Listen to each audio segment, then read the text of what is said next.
I speak of depression, I do not refer merely to sadness. Sadness is a passing visitor. Depression is a silent tenant that refuses to leave.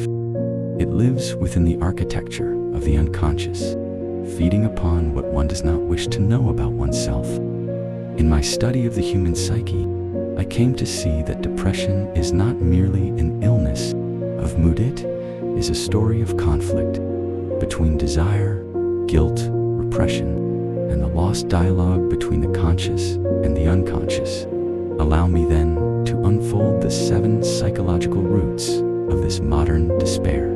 The first reason lies in repressed emotion. When one is forbidden to feel, when the child learns that anger is dangerous, that sadness is weakness, and that love must always be deserved, one grows into an adult whose emotional life is buried alive. The repressed feeling does not die. It transforms itself into a shadow that clings to the mind. The energy once devoted to passion and joy turns inward, poisoning the self. The person becomes melancholic because they have turned their aggression, their disappointment, their vitality against their own being. Depression, in its deepest sense, is rage turned inward. The second reason stems from unresolved loss. Every human being has experienced the pain of losing what they love, be it a person, a dream, a sense of purpose, or even the ideal of who they thought they were. Yet most do not mourn properly. They flee from grief, hoping time will do what consciousness will not. But grief ignored does not dissolve, it congeals. The lost object remains embedded in the psyche, haunting the self like a ghost. In melancholy, one identifies unconsciously with the lost object.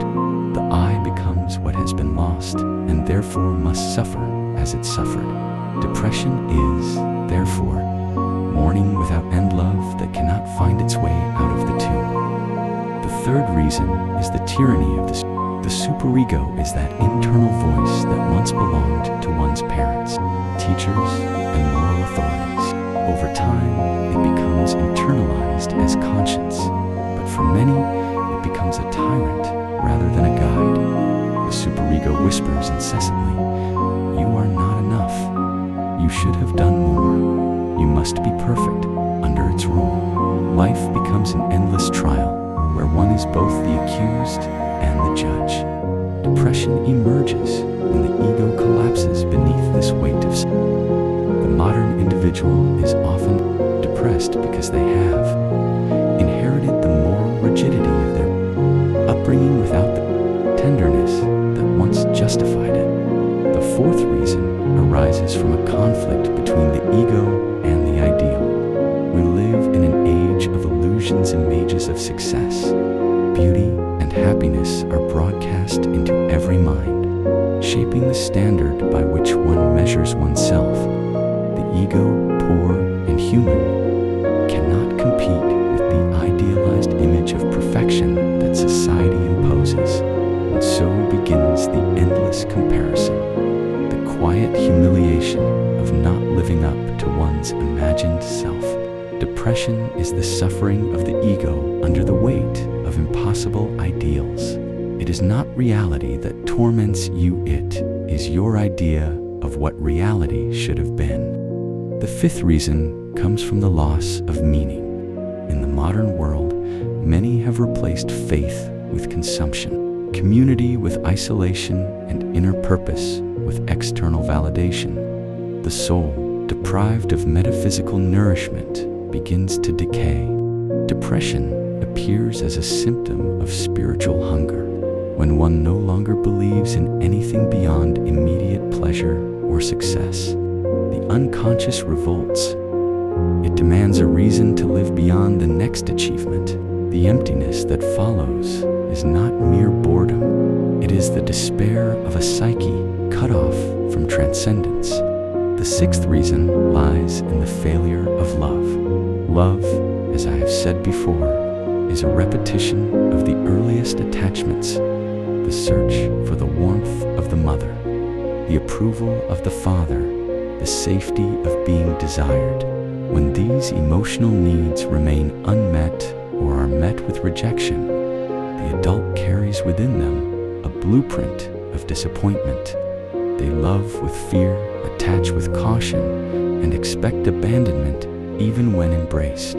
Depression often blooms after betrayal, but its roots reach deeper to childhood experiences of emotional deprivation. The melancholic person is one who has loved without ever feeling fully received. The seventh and final reason is the repression of instinct. Civilization demands that we restrain our drives, sexual, aggressive, and creative, in the name of order. But when repression becomes excessive, the instinctual energy that gives life its fire is suffocated.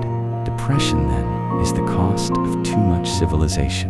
The person who has suppressed their instinctive nature, who has denied their passions, silenced their anger, and hidden their desire, becomes a hollow vessel.